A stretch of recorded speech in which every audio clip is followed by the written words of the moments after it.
The snow fell in thick, relentless sheets as Emma stood on the marble steps of the mansion she'd called home for 5 years, her mother Catherine shivering beside her in a thin cardigan.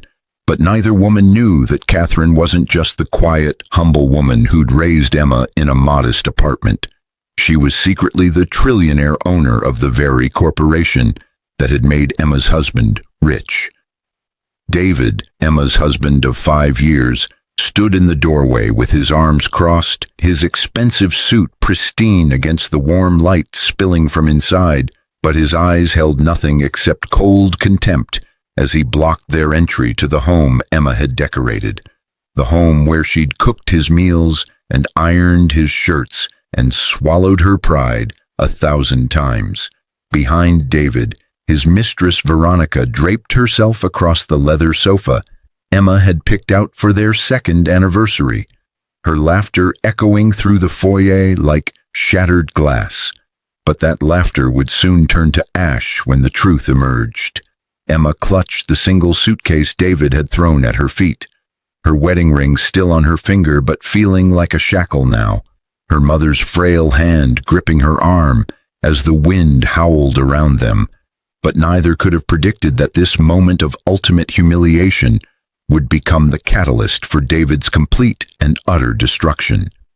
Catherine's lips trembled as she looked at the man who'd stolen her daughter's light, but she said nothing. Her secret buried so deep that even Emma had no idea her mother owned the company where David served as vice president, the company that had given him everything he had, the company that could take it all away with a single phone call. The snow began to cover their shoulders as David sneered and reached for the door, Veronica's mocking voice calling out something cruel about dead weight and finally free. But what neither of them understood was that the fragile old woman standing in the freezing night held more power in her pinky finger than David would accumulate in 10 lifetimes. Emma's heart shattered as the door slammed shut, the sound of the lock clicking into place like a gunshot in the winter silence. But something flickered in Catherine's eyes then, something ancient and fierce and absolutely merciless. Would Emma discover her mother's true identity before hypothermia set in, or would Catherine reveal herself in a way that would make David wish he'd never been born? Would Veronica's laughter fade when she realized she'd mocked the woman who could erase David's entire existence with a signature? Would David's cruelty on this frozen night become the biggest mistake of his miserable life, and would Emma find the strength to watch him fall? Or would mercy stay her hand when the moment of reckoning finally arrived? The beginning of the end started 6 hours before Emma found herself standing in the snow, but the seeds of destruction had been planted much earlier, 5 years earlier to be precise. On the day she'd met David Harrison at a charity gala, she'd only attended because her mother had insisted. Emma had been 23 then, fresh out of college with a degree in art history and dreams of opening her own gallery. But those dreams felt distant and foolish now as she thought back to that fateful night. David had been 28, sharp-suited and confident, working as a junior executive at Meridian Global Industries, but his ambition radiated off him like heat from asphalt in summer. "You look lost," he'd said, handing her a glass of champagne she hadn't asked for. But his smile had been warm then, genuine, or at least she'd believed it was genuine. Emma had laughed, tucking a strand of brown hair behind her ear, but she'd felt the flutter of attraction even as warning bells whispered in the back of her mind. "Just overwhelmed," she'd admitted, gesturing to the crowd of wealthy donors and corporate executives, but David had taken her hand like it was the most natural thing in the world. "Let me overwhelm you," he'd said, leading her to a quieter corner. But what Emma hadn't known was that David had already done his research. He'd seen her arrive with Catherine, had noticed the way people greeted her mother with careful respect, had assumed Catherine had money hidden somewhere, despite her modest appearance. Catherine had been watching from across the room that night. her gray eyes sharp behind wire-rimmed glasses. But she'd said nothing when Emma introduced David an hour later, merely smiled and shook his hand with the grip of someone who'd built an empire from nothing. Catherine Monroe had started with a single patent 40 years ago, a revolutionary semiconductor design she'd created in her garage, but she'd parlayed that into Meridian Global Industries, a technology conglomerate worth $800 billion. No one knew Catherine owned the company, but that was exactly how she wanted it. She operated through layers of holding companies and trusts, her name appearing nowhere in public records, her face unknown to the shareholders and executives who worked beneath her invisible hand. The courtship had been whirlwind, but Emma had been young and naive and starving for affection. Her demanding, career-focused mother had never quite provided, or so she'd thought. David had proposed after 6 months, but the ring had been modest, something he'd saved for, and Emma had loved him more for the sacrifice she'd believed it represented. Catherine had offered to pay for the wedding, but Emma had refused, wanting to do it themselves, wanting to prove they could build something real without help. "Your mother doesn't like me," David had said one night during their engagement, his voice tight with resentment, but Emma had rushed to reassure him.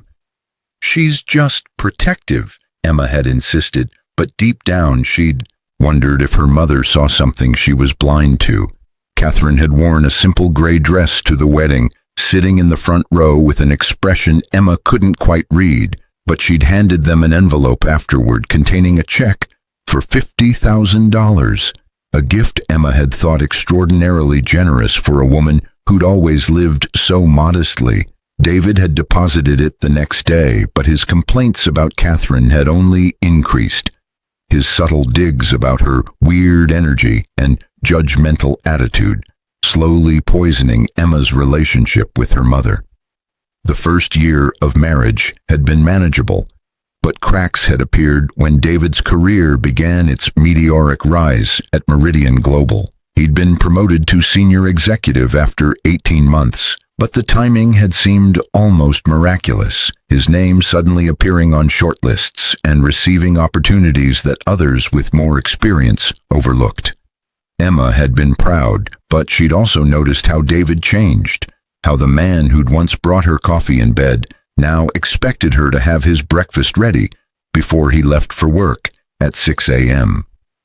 "You don't understand the pressure I'm under," David would snap when she tried to discuss their deteriorating relationship.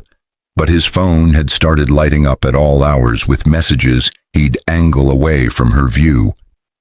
Veronica Castellano had entered their lives 2 years into the marriage, but Emma hadn't recognized her as a threat initially. She'd been David's new assistant, efficient and cold and beautiful, in a way that made Emma feel frumpy in her paint-stained jeans. David had insisted Veronica needed to attend dinners and business trips, but Emma had swallowed her discomfort, trusting her husband even as that trust began to curdle in her stomach. Catherine had visited less and less frequently, but the distance between mother and daughter had grown like a cancer, fed by David's constant criticism and Emma's exhausted compliance. Emma hadn't known that Catherine stayed away to protect her, to avoid drawing attention to their connection, to keep David from ever discovering who she really was, but the isolation had been crushing nonetheless. "Your mother called again," David had said one evening about 6 months ago, his lip curling with disgust, but he'd deleted the voicemail before Emma could listen to it. Emma had felt something break inside her that day, but she'd said nothing, just as she'd said nothing about the lipstick on David's collar, or the perfume that wasn't hers clinging to his shirts, or the way he'd stopped touching her months ago. The truth about David's affair had come out 3 months before this frozen night, but not through any confession or discovery. Veronica herself had told Emma, sitting across from her at a coffee shop with a smile that could cut glass. "I wanted you to hear it from me," Veronica had said, stirring her latte with studied casualness, but her eyes had gleamed with cruel satisfaction. "David and I are in love. He's going to ask you for a divorce." Emma had felt the world tilt, but she'd maintained her composure, her hands wrapped around her cup to stop them from shaking. "How long?" she'd asked, but she'd already known the answer would destroy her. "Almost from the beginning," Veronica had admitted, leaning forward conspiratorially, but there'd been nothing friendly in her expression. "You were just convenient, the wife who made him look stable while he climbed the ladder, but now he doesn't need you anymore." Emma had left the coffee shop in a daze, but she'd confronted David that night, her voice surprisingly steady despite the earthquake happening inside her chest. He'd denied it at first, but his denials had been half-hearted, and within minutes he'd switched to anger. "What did you expect?" David had shouted, his face twisted with contempt, but every word had felt like a physical blow. "You think I wanted to come home to someone who'd given up on everything? You were supposed to be this artistic, ambitious woman, but you became a housewife who can't even give me children." They'd been trying for a baby for 2 years, but the fertility issues had been on both sides, according to the doctors, something David conveniently forgot when he wanted ammunition. Emma had started crying then, but her tears had only enraged him further. "I'm done," he'd declared, but he hadn't moved out, hadn't filed papers, had simply made Emma's existence in their home increasingly unbearable, while Veronica began appearing at the house for work sessions that lasted until midnight.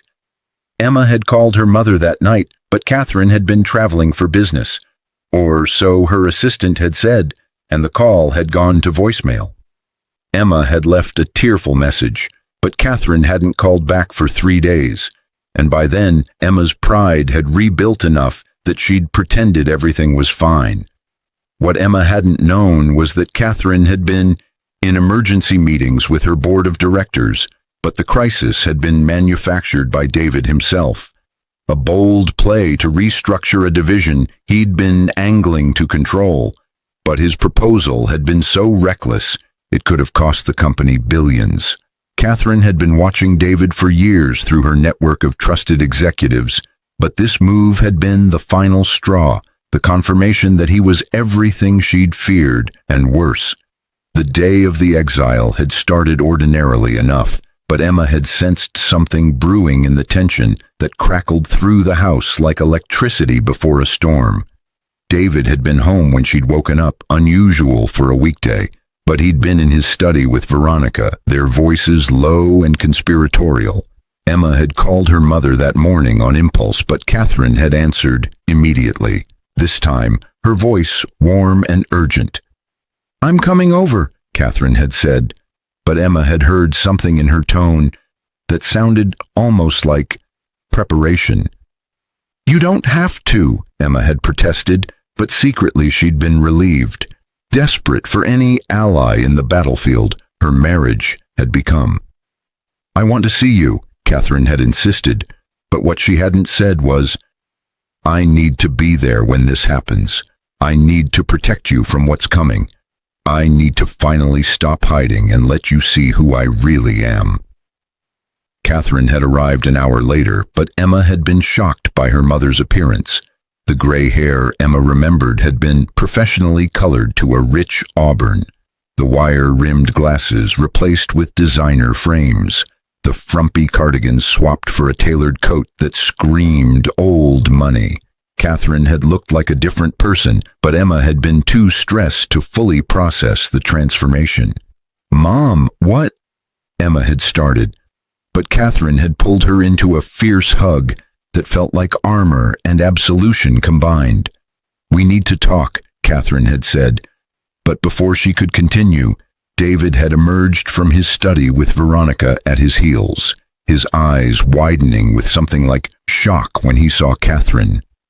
"What is she doing here?" David had demanded, but his voice had carried an edge Emma had never heard before, something almost like fear, but that couldn't be right, could it?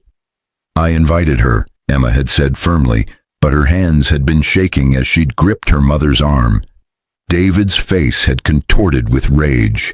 But Veronica had whispered something in his ear that made him smile, a terrible, vicious smile that had sent ice through Emma's veins. "Actually, this is perfect timing," David had announced, striding into the living room like a king addressing peasants. But his next words had shattered Emma's world into pieces too small to ever fit back together. "I want you out. Today, both of you." Emma had stared at him in disbelief, but Catherine had gone very, very still beside her, the stillness of a predator before it strikes. "This is my house too," Emma had protested weakly, but David had laughed, and Veronica had joined in, her laughter high and mocking. "Actually, it's not," David had said, pulling papers from his jacket, but his smugness had been so thick Emma could taste it. "The house is in my name. I've been documenting your mental instability for months, depression, paranoia, inability to fulfill your wifely duties." He gestured to Veronica. "My assistant has been helping me compile evidence for the divorce. You get nothing." Catherine had stepped forward then, but her voice had been soft, almost gentle, which had somehow been more frightening than if she'd shouted. "You're making a mistake," she'd said, but David had waved her off like an annoying insect. "The only mistake I made was marrying your pathetic daughter," David had spat. But Veronica had draped herself over his shoulder, her perfectly manicured hand possessive on his chest.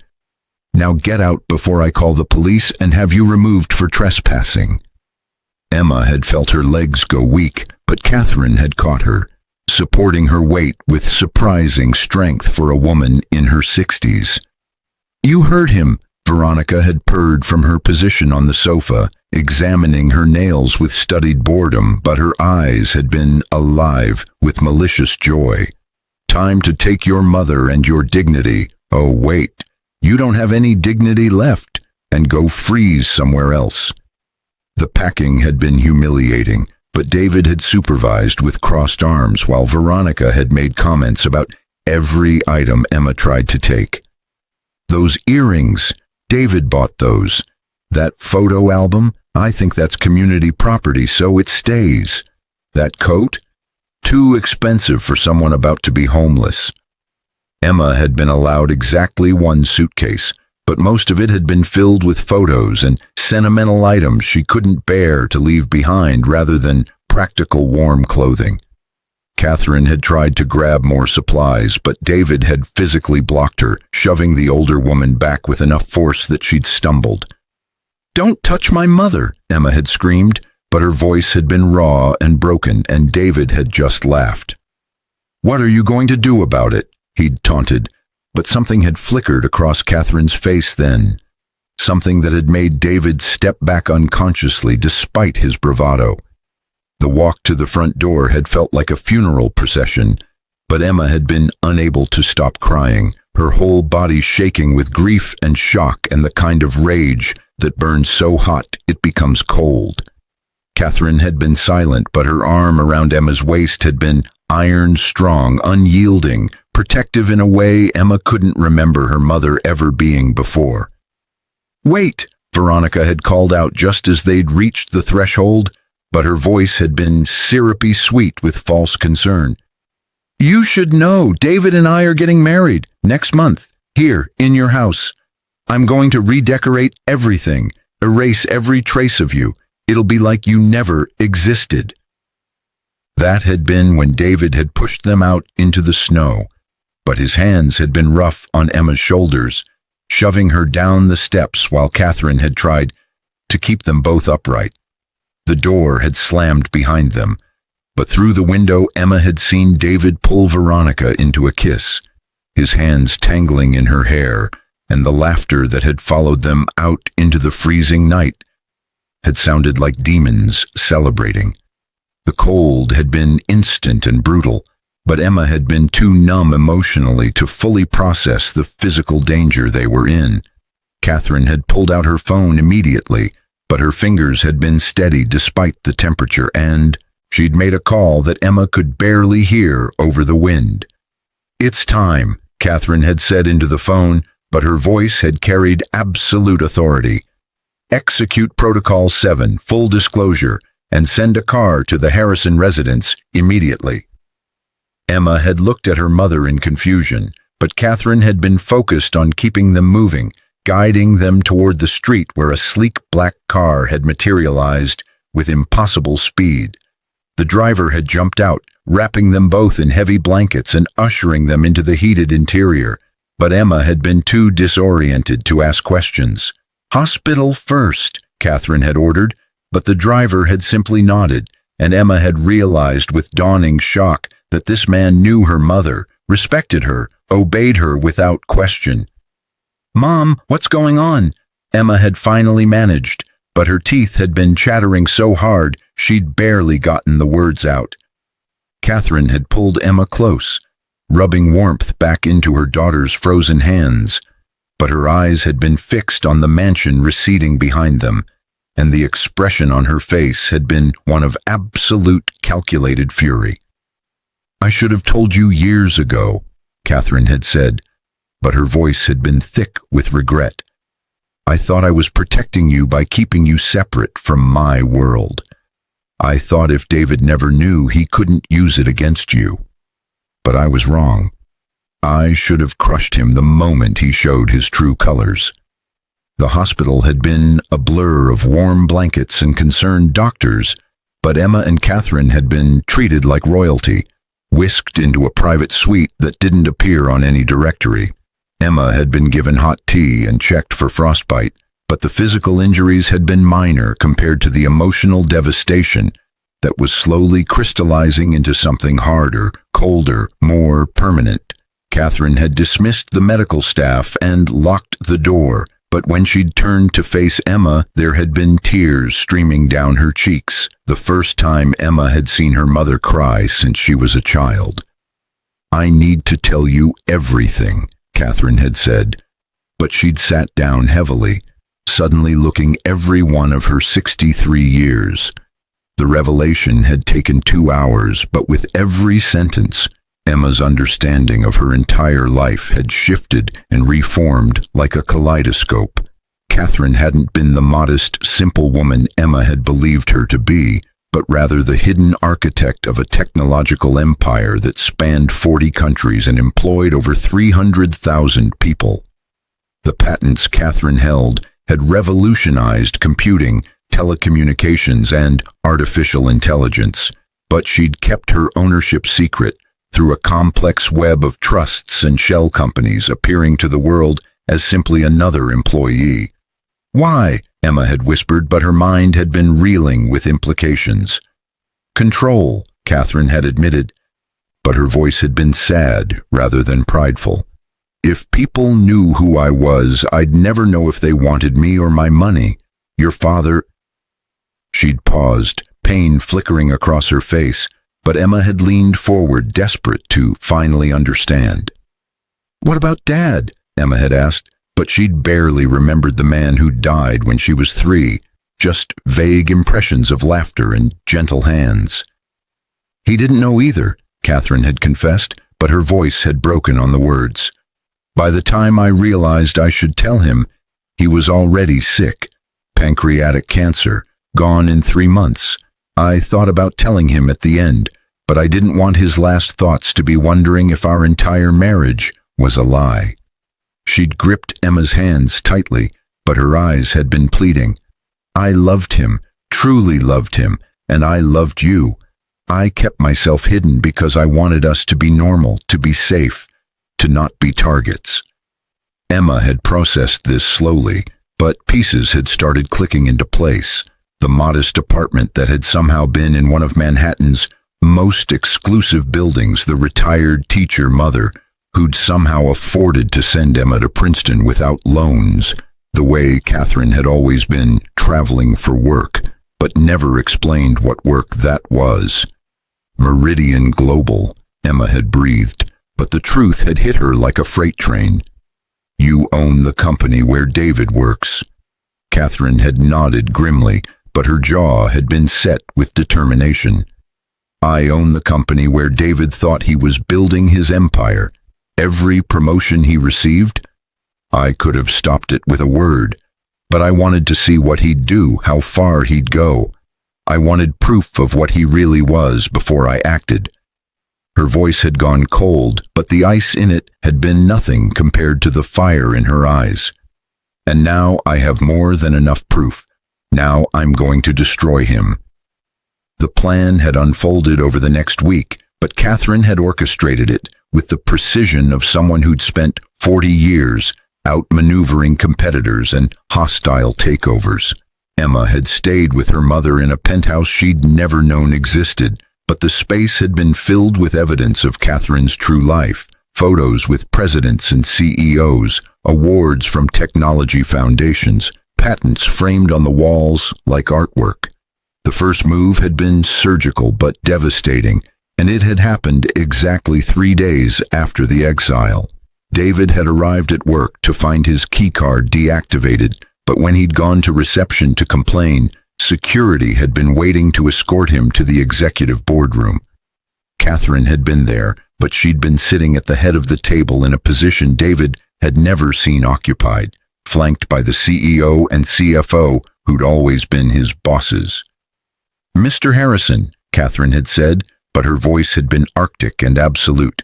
"I don't believe we've been formally introduced. I'm Catherine Monroe, founder and majority owner of Meridian Global Industries."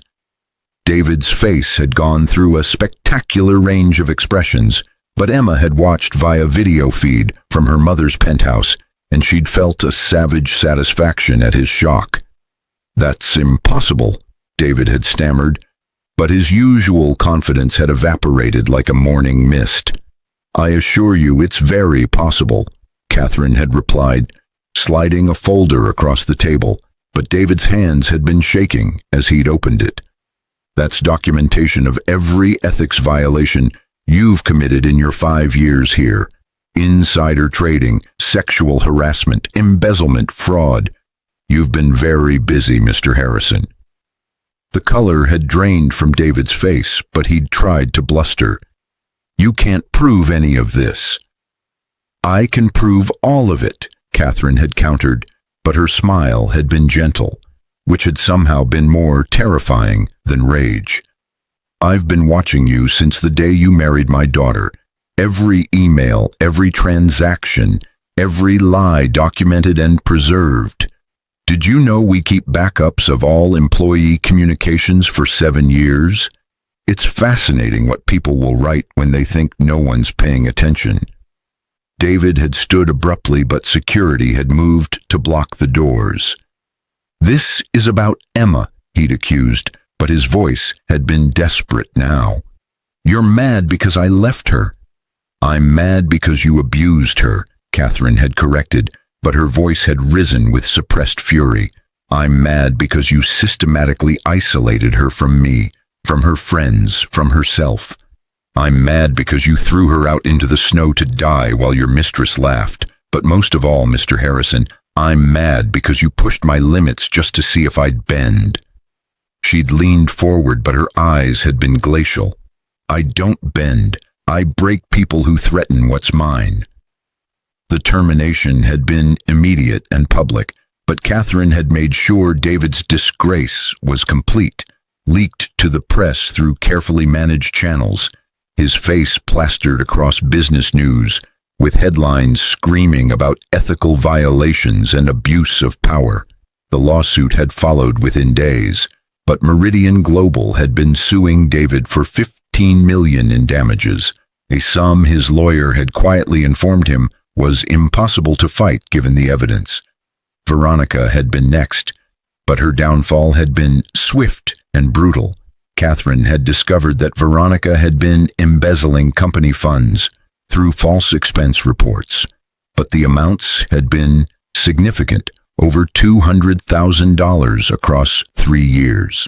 The criminal charges had been filed before Veronica even knew she was under investigation, but the arrest had happened at the mansion, officers showing up while she'd been planning her wedding to David. Emma had watched this unfold with mixed emotions, but she'd found herself unable to feel the satisfaction she'd expected. The revenge had been complete and devastating, But it hadn't filled the hole in her heart where her marriage had been, hadn't erased the betrayal and humiliation she'd endured. "They're destroyed," Catherine had said one evening, as they'd sat together in the penthouse, but Emma had been staring out at the Manhattan skyline, feeling oddly empty. David's facing criminal charges, civil lawsuits, and bankruptcy. Veronica's looking at 5 years minimum for embezzlement. The mansion's been seized as part of the asset recovery. They have nothing. "I know," Emma had replied, but her voice had been flat. "I should feel happy about that." Catherine had studied her daughter carefully, but understanding had dawned in her eyes. "But you don't." "I'm just tired," Emma had admitted, but tears had started falling despite her best efforts to hold them back. "Tired of being angry, tired of thinking about him, tired of letting him take up space in my head even now." Her mother had pulled her close, but this time the embrace had been different, not protective or apologetic, but simply present.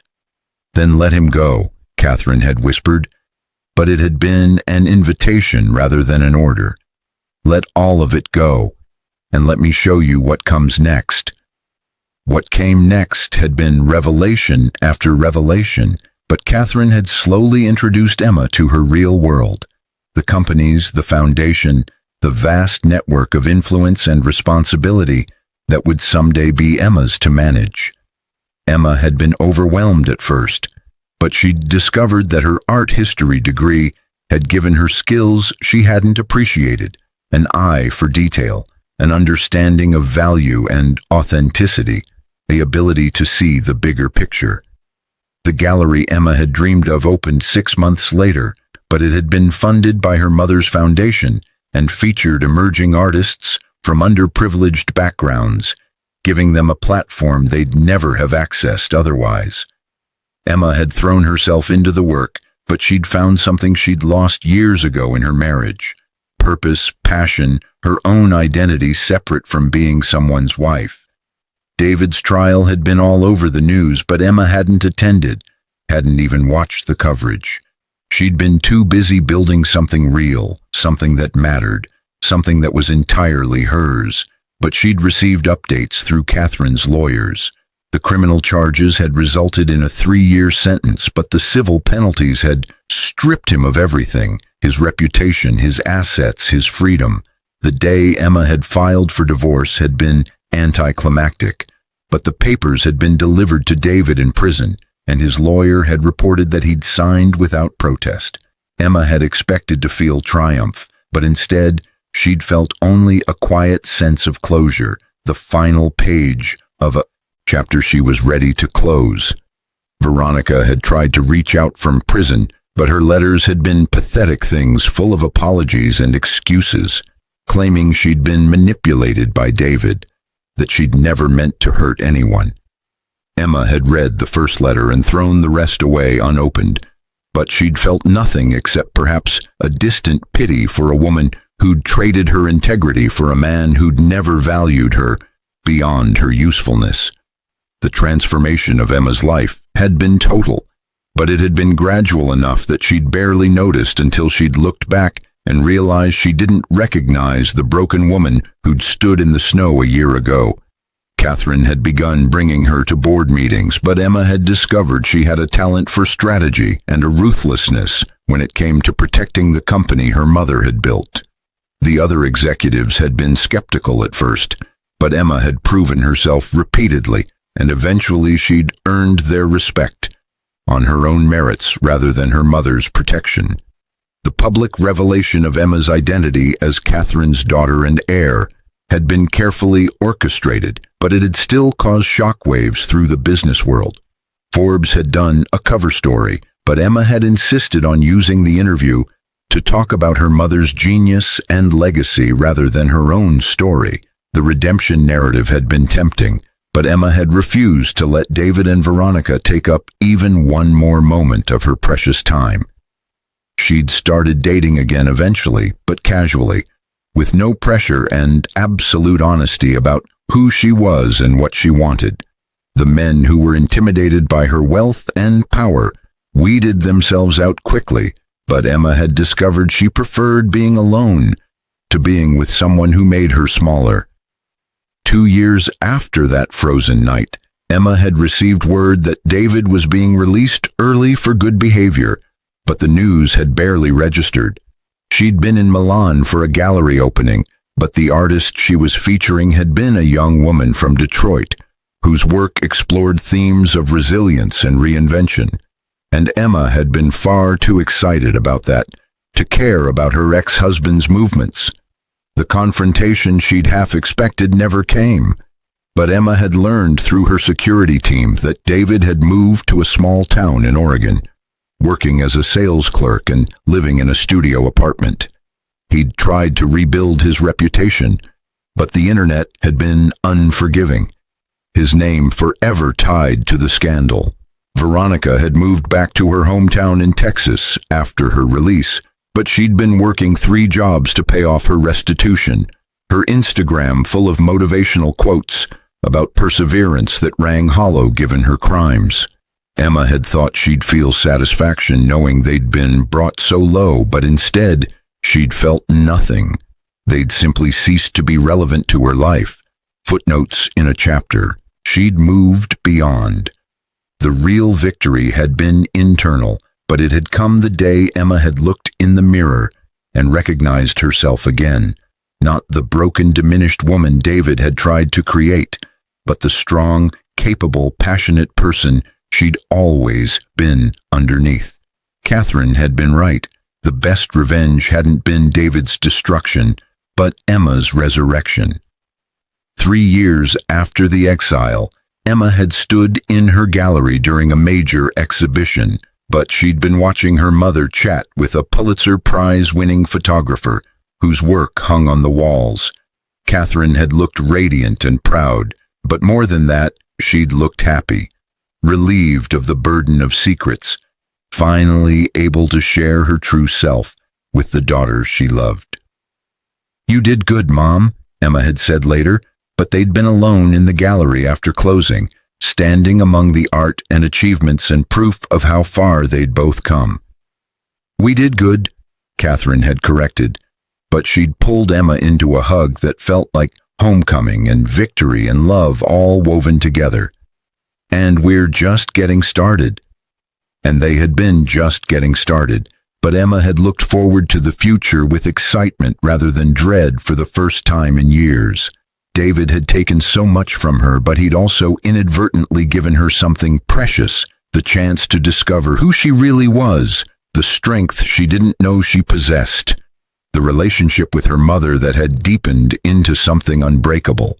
As for David himself, he'd become what he'd always feared most, irrelevant, forgotten, a cautionary tale whispered in business schools about the dangers of hubris and cruelty. He'd wanted to climb to the top of the world, but he'd ended up exactly where Emma had started that frozen night, with nothing except the consequences of his choices and the slow, grinding realization that some falls are permanent.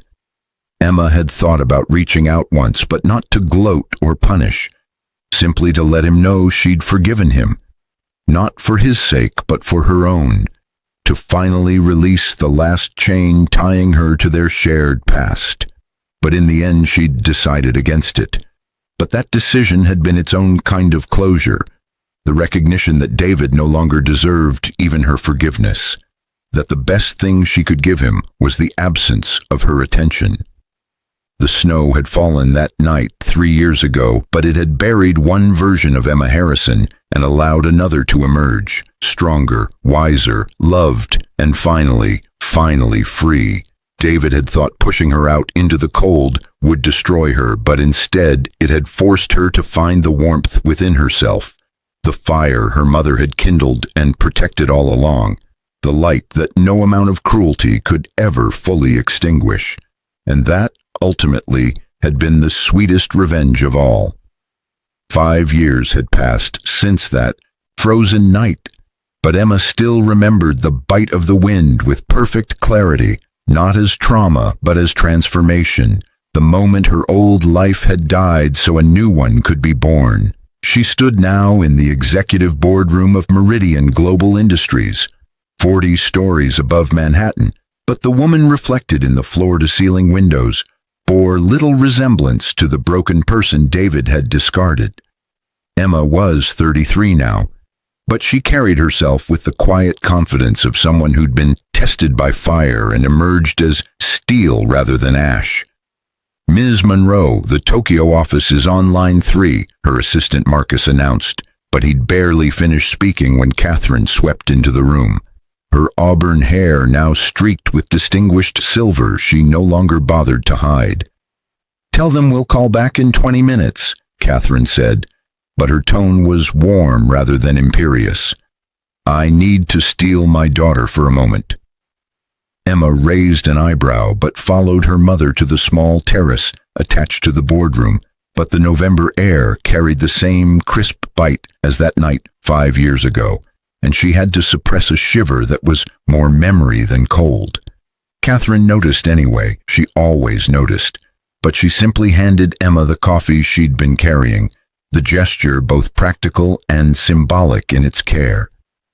"The Grayson merger closes tomorrow," Catherine said, but she wasn't looking at Emma, instead gazing out at the city sprawling beneath them. "Once that's finalized, you'll officially control 51% of the company's voting shares. I'll retain advisory capacity, but Meridian will be yours." Emma had known this was coming. They'd been planning the transition for 2 years, but hearing it stated so baldly still made her heart race. "Are you sure?" she asked, but the question felt inadequate for the magnitude of what her mother was offering. "I've never been more sure of anything," Catherine replied, but now she turned to face Emma fully, and her eyes were bright with unshed tears. "You've proven yourself 100 times over. The board respects you. The shareholders trust you. More importantly, you understand what this company should be, not just profitable but purposeful. You're ready." Emma wanted to argue, but she knew it would be false modesty, and Catherine had taught her better than that. "What will you do?"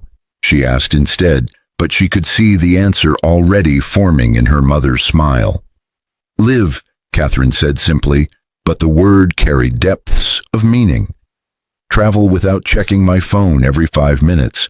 Spend time at the beach house. Maybe even date, though at 68 I'm not sure I remember how." She laughed, but the sound was lighter than Emma had heard in years. "I spent 40 years building something extraordinary, but I want to spend whatever time I have left remembering why I built it, for moments like this, for the people I love, for the freedom to choose what comes next." They stood in comfortable silence for a moment, but Emma felt the weight of legacy settling on her shoulders. Not oppressive, but grounding, a reminder of responsibility and possibility intertwined. "I won't let you down," she said quietly, but Catherine shook her head. "You couldn't if you tried," her mother replied, but she squeezed Emma's hand with fierce pride. "Now come on, we have a company to run for 1 more day, and then tomorrow it's all yours." The merger closing the next day was a media spectacle, but Emma had learned to navigate the cameras and questions with the same grace her mother had always employed when she'd finally stepped into the public eye. Forbes was there, but so was Bloomberg, the Wall Street Journal, and a dozen technology publications eager to document the official passing of power from Catherine Monroe to her daughter Emma Monroe. She'd legally dropped the Harrison name 3 years ago in a moment of cathartic symbolism. "Ms. Monroe, how does it feel to inherit one of the world's largest technology companies at 33? A reporter called out, but Emma smiled, her answer prepared but genuine. "I'm not inheriting it, I'm continuing it," she replied, but her voice carried clearly through the conference room. "My mother built something revolutionary, but she also built something sustainable. My job isn't to reinvent Meridian, but to guide it into its next chapter while honoring the principles she established: innovation, integrity, and impact. Those were her watchwords, and they'll be mine. The questions had continued for another 20 minutes, but Emma had handled them all with aplomb, and when the press had finally filed out, Catherine had pulled her aside with a conspiratorial grin. "You're a natural," she'd said, but her pride had been evident in every word. "Much better at this than I ever was." "I learned from the best," Emma had replied, but the exchange had been interrupted by Marcus, who'd looked unusually uncomfortable as he'd approached. "Ms. Monroe, Emma, there's someone here to see you," he'd said, but his hesitation had sent alarm bells ringing. "He doesn't have an appointment, but he's very insistent. Says his name is David Harrison." The world had seemed to stop for a moment, but Emma had felt Catherine go rigid beside her, protective instinct flaring instantly. Emma had taken a deep breath, but when she'd spoken, her voice had been steady. "Does he know I'm aware he's here?" "Security alerted me first," Marcus had confirmed, but his hand had hovered near his phone, ready to call for backup. "He's in the lobby. He looks rough. Should I have him removed?" Emma had considered for a long moment, but she'd felt Catherine's hand on her arm, a silent question. "Do you want to do this? Or should I make him disappear?" But Emma had realized something important in that suspended instant. She wasn't afraid anymore, wasn't hurt anymore, wasn't anything anymore when it came to David Harrison, except curious about what kind of man he'd become in 5 years of consequences.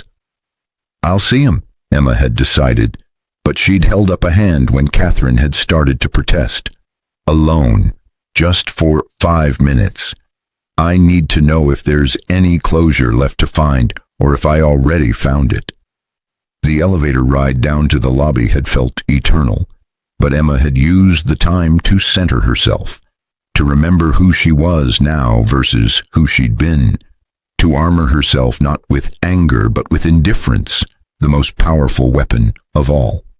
The doors had opened, but the man sitting in the waiting area had looked so diminished compared to her memories that she'd almost felt sorry for him. David had aged badly in 5 years, but that was the kindest way to describe it. His hair had thinned and grayed prematurely, but his expensive suits had been replaced by a wrinkled button-down and cheap slacks. He'd lost weight, but in an unhealthy way that made him look gaunt rather than fit. But it was his eyes that had changed the most. The cocky confidence replaced by something hollow and desperate that made Emma's stomach twist with uncomfortable pity. "Emma," he'd said, standing quickly but awkwardly, and she'd noticed his hands were shaking. "Thank you for seeing me. I wasn't sure you would." "I have 5 minutes," Emma had replied, but she'd kept her distance, made no move to shake his hand or engage in any false pleasantries. "What do you want, David?" He'd flinched at her tone, but he'd deserved worse, and they both knew it. "I saw the news about the merger, about you taking over. I needed to." He'd trailed off, but the words had seemed to stick in his throat like broken glass. "Apologize," Emma had suggested, but her voice had been clinical rather than cruel. "Congratulate me. Beg for money. I'm genuinely curious which script you practiced." "All of it," David had admitted, but he'd collapsed back into the chair as though his legs couldn't support him. "God, Emma, all of it and none of it. I don't even know anymore." He'd looked up at her then, but his eyes had been red-rimmed and desperate. "I destroyed everything. You, me, my career, my life. I wake up every day in a studio apartment in Portland, working retail for minimum wage, and I wonder how I became this person, how I threw away something real for what? Ambition? Pride? Veronica?" Emma had felt nothing at the mention of his former mistress's name, but that numbness had been its own kind of victory. "What happened to Veronica?" she'd asked, but only because morbid curiosity had gotten the better of her. "Gone," David had said flatly, but his laugh had been bitter and self-loathing.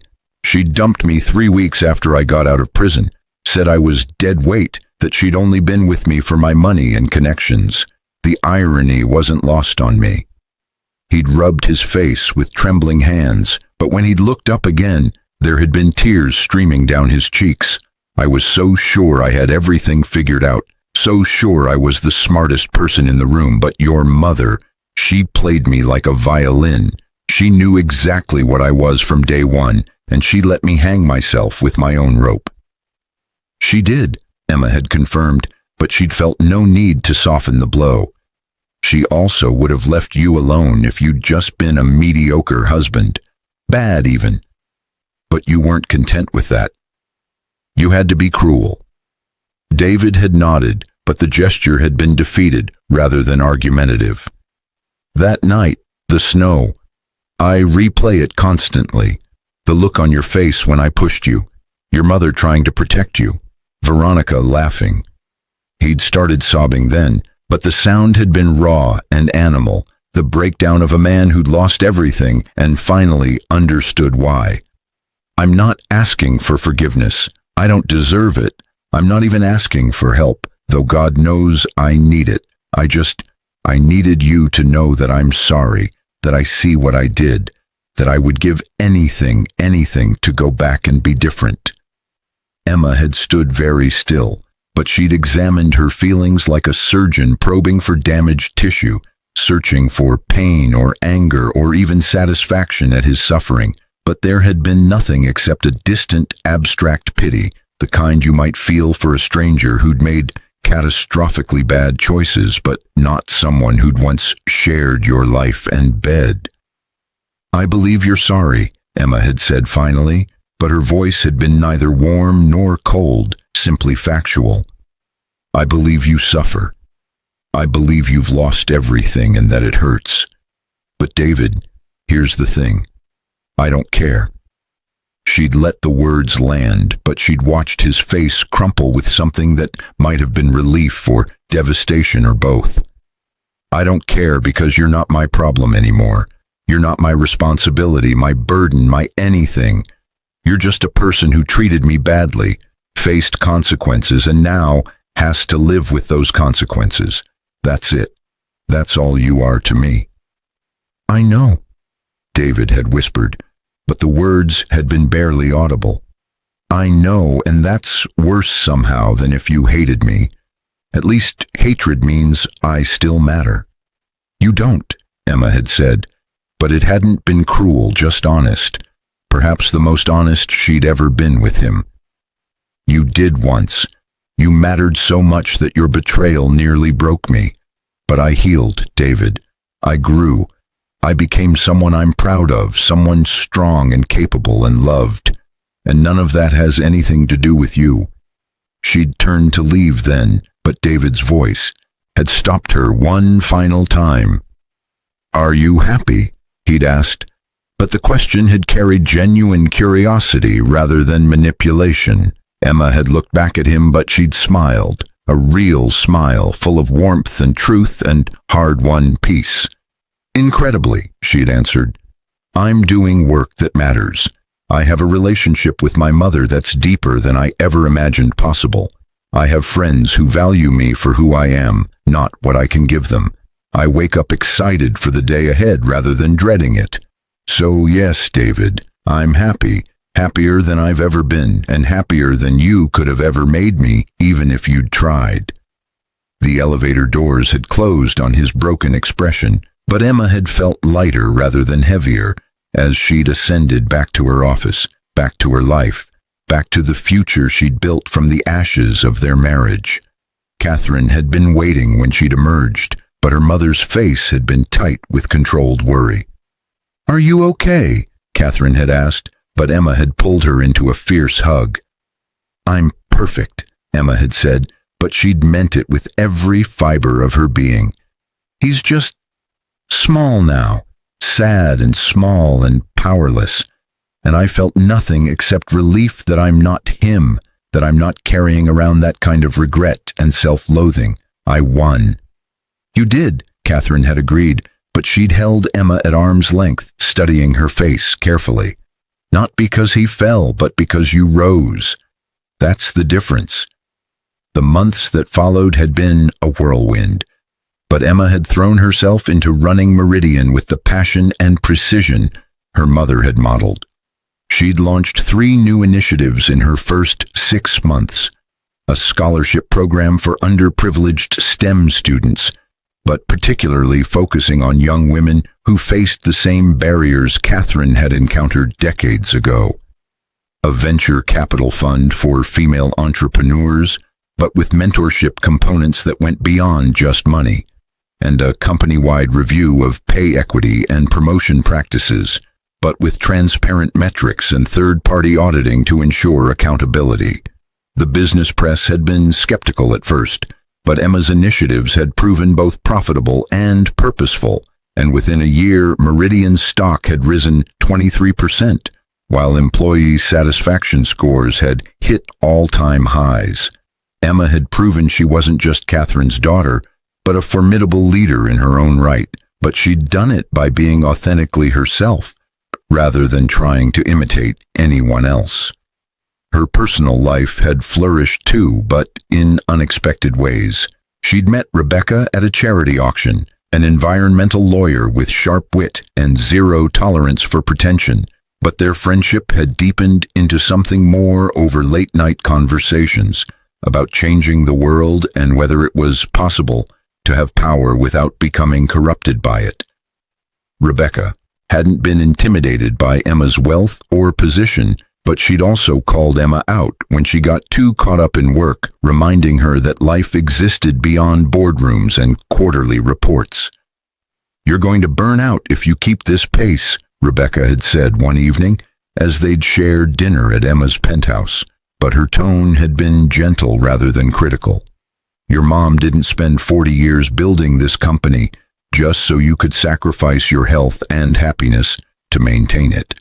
Emma had started to argue, but Rebecca had raised an eyebrow in that way she had, half amused, half exasperated, and Emma had laughed instead. "You're right," she'd admitted, but she'd reached across the table to take Rebecca's hand. "I'm still learning how to not prove myself to ghosts." "David?" Rebecca had asked, but Emma had shaken her head. "Not even him anymore, just the old version of myself, the one who wasn't enough, who had to earn her place, who believed love was something you traded your identity for." Emma had squeezed Rebecca's hand, but her eyes had been clear and certain. "But I'm learning. You're helping me learn." They'd been together for 18 months now, but Emma had been careful not to rush, not to recreate patterns from her marriage that had led to codependency and loss of self. Rebecca had been patient, but she'd also been clear about her boundaries and expectations, and their relationship had flourished in the space between independence and intimacy. Catherine had adored Rebecca on sight, but the two women had bonded over their shared exasperation with Emma's workaholic tendencies and formed a united front in forcing her to take vacations and actually use her personal time. Emma had pretended to be annoyed, but secretly she'd loved having people who cared enough to push back, who saw her as more than just a CEO or an heiress, but as a whole person worthy of rest and joy and silly romantic comedies on Sunday afternoons. The gallery had continued to thrive too, but Emma had expanded it to include artist residency programs and free community workshops, making art accessible to people who'd never imagined they belonged in that world. She'd curated shows that challenged viewers, but that also celebrated beauty and resilience and the human capacity for reinvention. Critics had called her work transformative, but Emma had just smiled, knowing she was living proof that transformation was always possible if you had the courage to let yourself break and reform. 2 years after taking over Meridian, Emma had received an unexpected letter, but the return address had been a women's prison in Texas. Veronica had written her 5 pages of apologies and explanations and desperate attempts to justify her choices, but also genuine seeming remorse that had made Emma pause.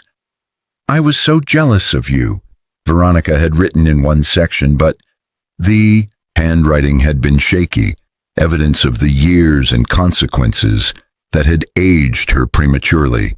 You had everything I thought I wanted: money, status, a husband who looked good on paper, but I was too stupid to see that what you really had was character, integrity, a mother who loved you unconditionally.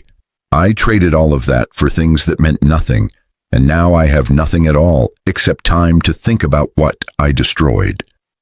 Emma had sat with the letter for days, but she'd ultimately decided to respond, not to absolve Veronica or offer false forgiveness, but to close that chapter with truth rather than silence. Her response had been brief but honest. "I hope you find peace with your choices and rebuild your life into something you can be proud of.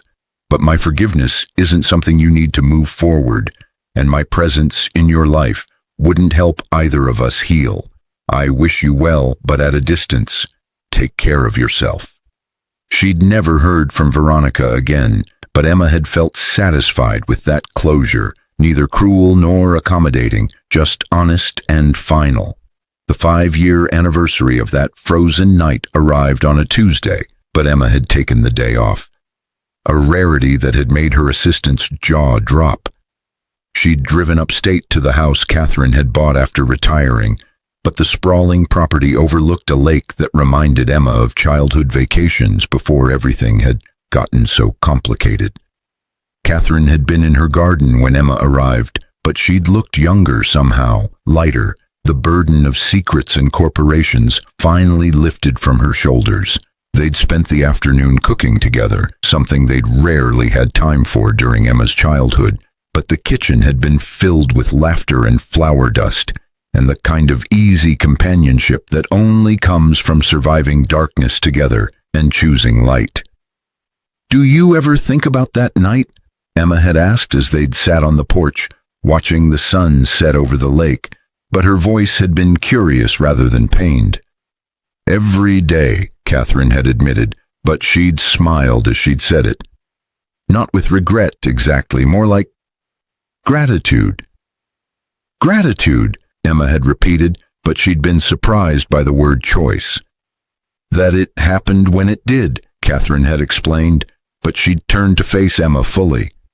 "Another year, and David might have gotten you pregnant. Another 5 years, and the pattern might have been so ingrained you couldn't break it. Another decade, and—" She'd trailed off, but they'd both known what she meant. The timing was terrible, but also perfect. It broke you open right when you were still young enough to rebuild stronger. It forced me to stop hiding and finally be the mother you deserved. It cleared away everything false so we could build something real." Emma had nodded slowly, but she'd found herself agreeing despite the pain those memories still occasionally carried. "I wouldn't go back," she'd said, but the realization had felt profound. "Even if I could prevent all of it, the marriage, the betrayal that night, I wouldn't. Because then I wouldn't be this person, living this life, with you and Rebecca, and work that matters." "That's how you know you've truly healed," Catherine had said, but she'd pulled Emma close in a sideways hug. "When you wouldn't trade the person you became for the pain you avoided. When you see your scars as proof of survival rather than evidence of damage." They'd sat in comfortable silence as the sky had turned pink and gold, but Emma had felt more at peace than she'd ever remembered feeling. Not because her life was perfect, but because it was wholly, authentically hers. 3 months later, Forbes had run another cover story, but this time the headline had read, "Emma Monroe, the CEO redefining ethical tech leadership at 34.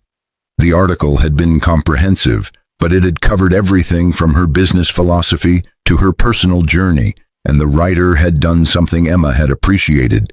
They'd presented her failed marriage not as tragedy or scandal, but as context for understanding her values around loyalty, integrity, and second chances.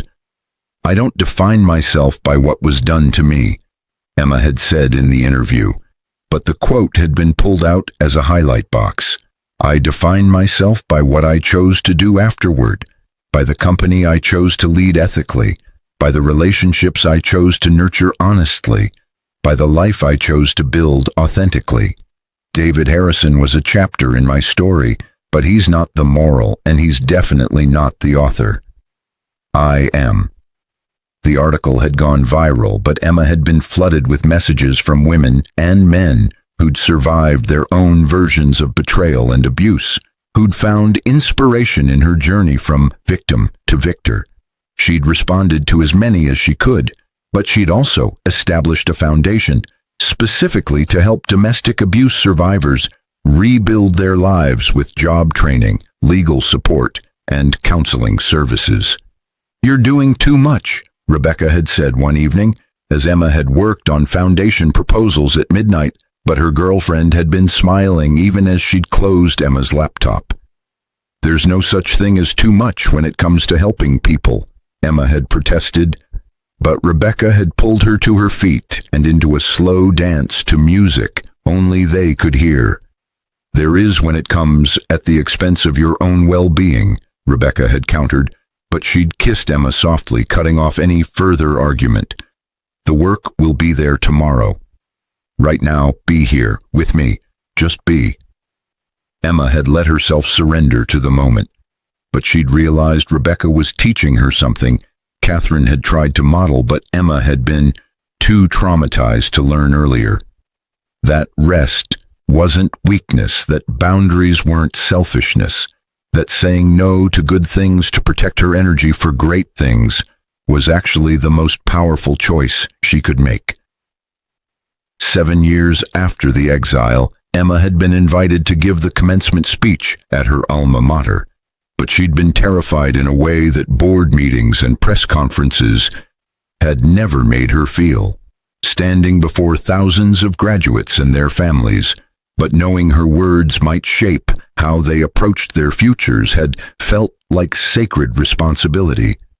"You will be betrayed," she'd said at one point in the speech, but the audience had gone very quiet. "Someone you trust will hurt you. Someone you love will fail you. Something you built will crumble.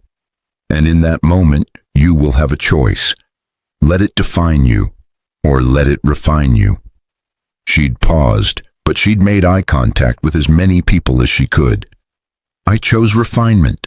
I let the fire burn away everything that wasn't essential, the people-pleasing, the self-doubt, the idea that my value came from someone else's assessment of me. What remained was stronger, truer, more resilient. So when betrayal comes, and it will come, remember, you are not what happened to you. You are what you choose to become afterward." The standing ovation had lasted 5 minutes, but Emma had cried through most of it, overwhelmed by the realization that her pain had become purpose, her tragedy had become testimony, her survival had become service to others still fighting their way through darkness. Catherine had been in the audience, but so had Rebecca, and afterward they'd taken Emma to dinner at a small Italian restaurant that had nothing to do with wealth or status or achievement, just good food and great company and the simple pleasure of being together. Emma had looked around the table at the 2 women who'd saved her in different ways, but she'd felt a surge of gratitude so profound it had stolen her breath. "What is it?" Rebecca had asked, but she'd been watching Emma's face with the careful attention that had first made Emma fall in love with her. "Just happy," Emma had said, but the words had felt inadequate. "Happy and grateful and aware of how close I came to missing all of this. If David hadn't shown me who he really was, I might have stayed, might have spent decades slowly dying in a marriage that looked perfect from the outside but was poison on the inside. Him pushing me out into the snow was the cruelest gift he ever gave me, the gift of having to save myself."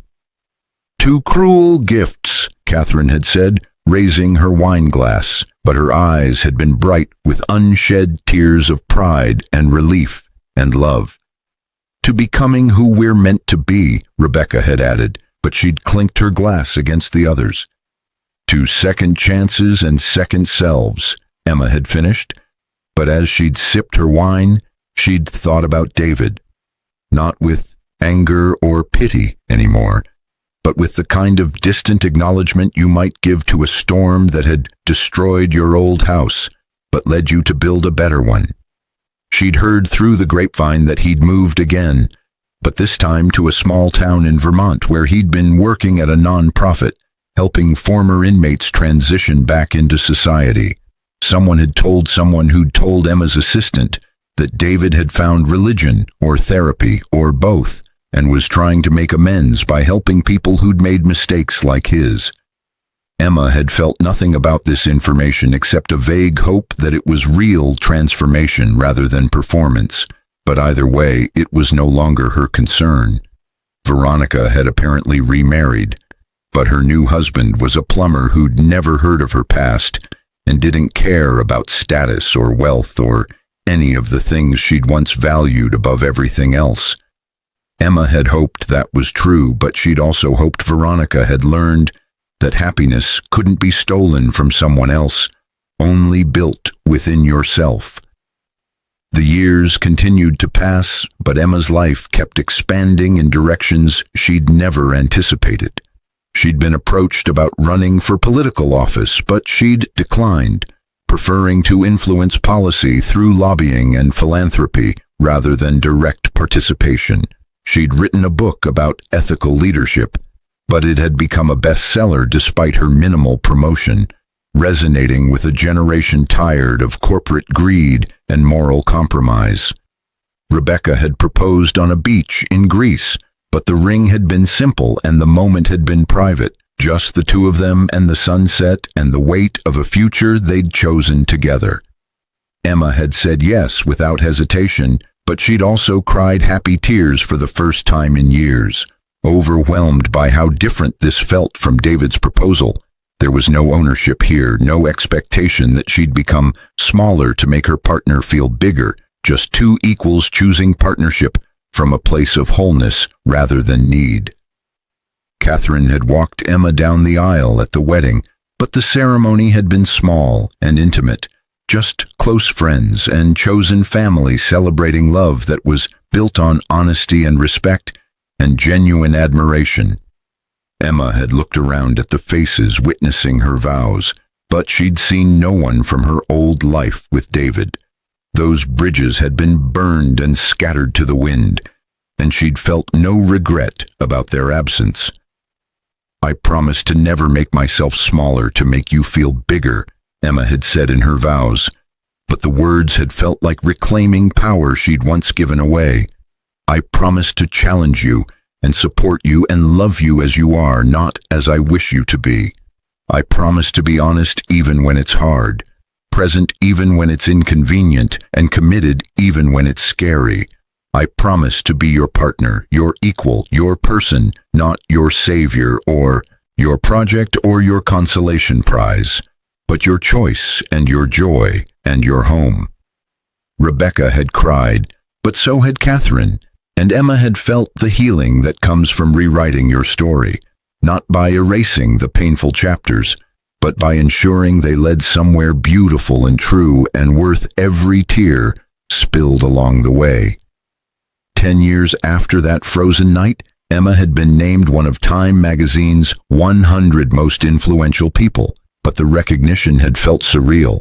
Little Emma Harrison, who'd once been thrown out of her own home like garbage, now shaping global conversations about technology ethics and corporate responsibility. The irony wasn't lost on her, but she'd learned to embrace paradox as part of the human experience.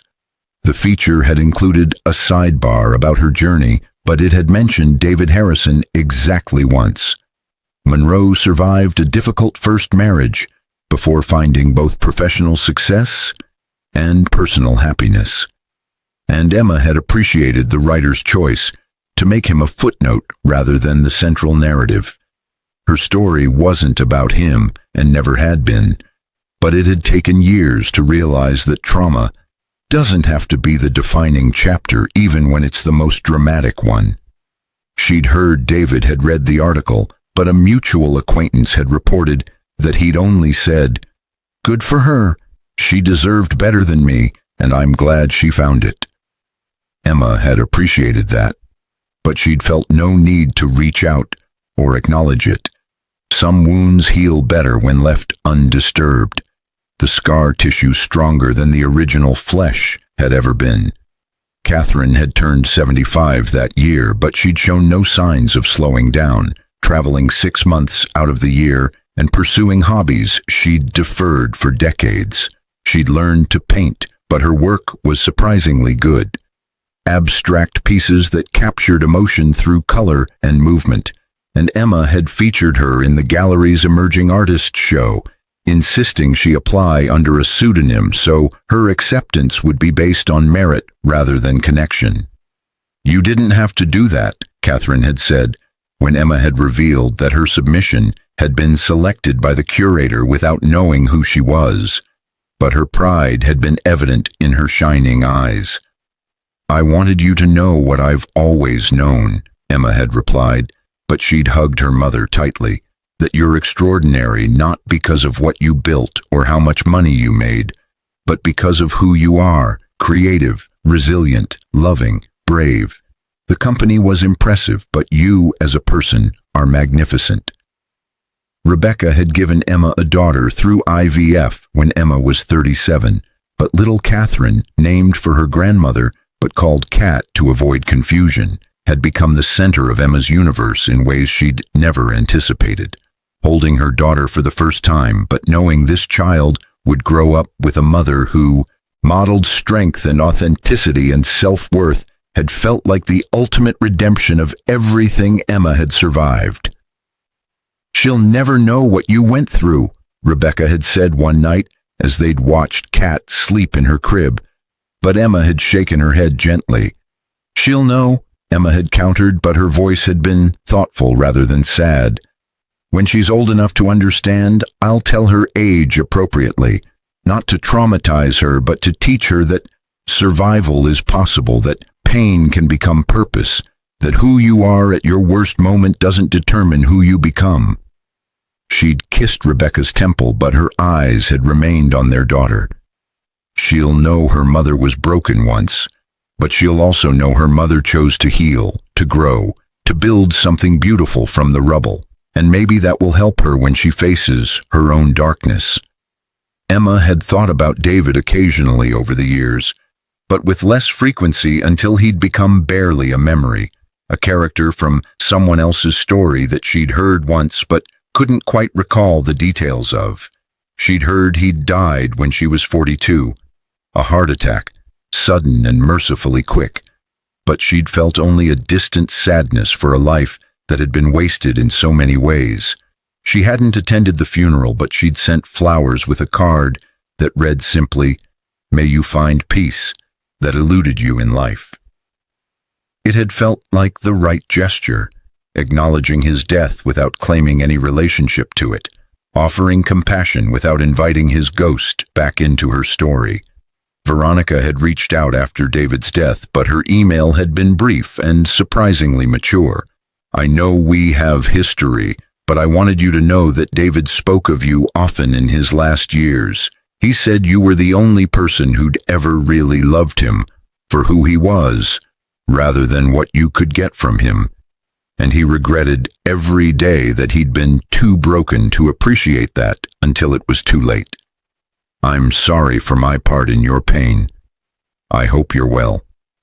Emma had read the email 3 times, but she'd ultimately decided not to respond, not out of cruelty, but because there was simply nothing left to say. That chapter had closed so long ago that reopening it, even for closure, felt unnecessary. But she'd hoped Veronica had found her own healing, her own path to becoming someone she could be proud of. The company had continued to thrive under Emma's leadership, but she'd expanded it beyond technology into renewable energy, sustainable agriculture, and healthcare innovation. She'd become known as a CEO who prioritized long-term impact over short-term profits, but paradoxically, that approach had made Meridian more profitable than ever. Proof that ethics and success weren't mutually exclusive if you had the courage to hold both simultaneously. Rebecca had made partner at her law firm, but they'd navigated the complexities of two ambitious careers and parenthood with the same honest communication that had defined their relationship from the beginning. They'd fought sometimes, but they'd always fought fair, and they'd always remembered they were on the same team, even when they disagreed about tactics. Catherine had lived to see Kat's 10th birthday, but she'd passed peacefully in her sleep at 85, surrounded by evidence of a life extraordinarily well lived. Emma had grieved deeply, but she'd also felt grateful for the years they'd had after finally being honest with each other, for the relationship they'd built on truth rather than secrets, for the legacy of strength and integrity Catherine had modeled until her final breath. The funerals had been attended by hundreds, CEOs and politicians, but also scholarship recipients and employees whose lives Catherine had touched through small kindnesses and large gestures alike. Emma had given the eulogy, but she'd focused not on her mother's business achievements, but on her capacity for reinvention, her courage in revealing her true self, her wisdom in knowing when to hold on and when to let go. "She taught me that it's never too late to become who you're meant to be," Emma had said, but her voice had been strong despite her tears.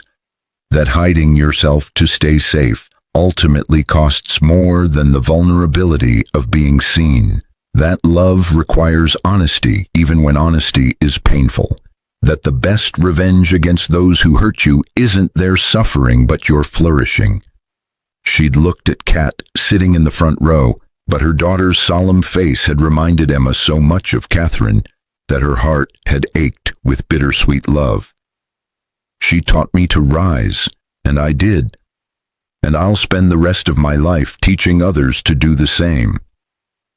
Emma was 50 now, but she'd been running Meridian for 17 years, longer than Catherine had run it publicly, though shorter than her mother's hidden reign. She'd announced her intention to step down at 55, but not to retire, to transition into full-time philanthropy and mentoring the next generation of ethical leaders. The board had already approved her successor, a brilliant woman named Jade Chen, who'd risen through the ranks on merit and shared Emma's vision for what corporate power could become when wielded with conscience. Kat was 13 now and showed every sign of inheriting the best of both her mothers, Rebecca's fierce sense of justice and Emma's creative problem-solving, but also a unique kindness that was entirely her own. She'd asked about David once, but Emma had told her the truth in age-appropriate terms, that her first marriage had been to someone who'd hurt her, but that pain had led her to her mom, Rebecca, and eventually to Kat herself. And wasn't it funny how sometimes the worst things led to the best things if you didn't give up? Kat had thought about that for a long moment, but then she'd hugged Emma tightly and said, "I'm glad he was mean to you then, because otherwise I wouldn't be here." And Emma had laughed even as she'd cried, because children had a way of cutting through complexity to find truth. And the truth was that her daughter's existence had been worth every moment of suffering that had preceded it. Emma still drove past the old mansion sometimes, but it had been sold and resold multiple times since David's bankruptcy, and the current owners had renovated it so extensively that Emma barely recognized it. She'd felt nothing looking at it, no pain, no anger, no wistfulness, just the abstract curiosity of seeing a place where important events had occurred to a person she used to be. The snow still fell in Manhattan winters, but Emma had learned to love it rather than fear it. Those frozen crystals had witnessed her lowest moment, but they'd also preceded her highest transformation. She'd sometimes stand at her office window watching the snow blanket the city, but she'd think about that night 25 years ago and marvel at the distance between that broken woman and who she'd become. Rebecca would find her there occasionally, but she'd wrap her arms around Emma from behind and rest her chin on her shoulder, and they'd watch the snow together in comfortable silence. Emma had built a life beyond her wildest dreams from that night of exile, But the real victory wasn't the money or the power or the recognition. It was the woman she'd become, the love she'd found, the daughter she was raising to never accept less than she deserved. David Harrison had thought pushing Emma into the snow would destroy her, but instead it had freed her. From him, from fear, from the prison of being small to make others feel big. And in the end, that frozen night had been the beginning of everything that mattered, but also the ending of everything that didn't. Emma had survived. She'd thrived. She'd won. But more importantly, she'd learned that winning didn't require her opponent's destruction, only her own reconstruction, and that, in the arithmetic of human resilience, would always be the greater victory.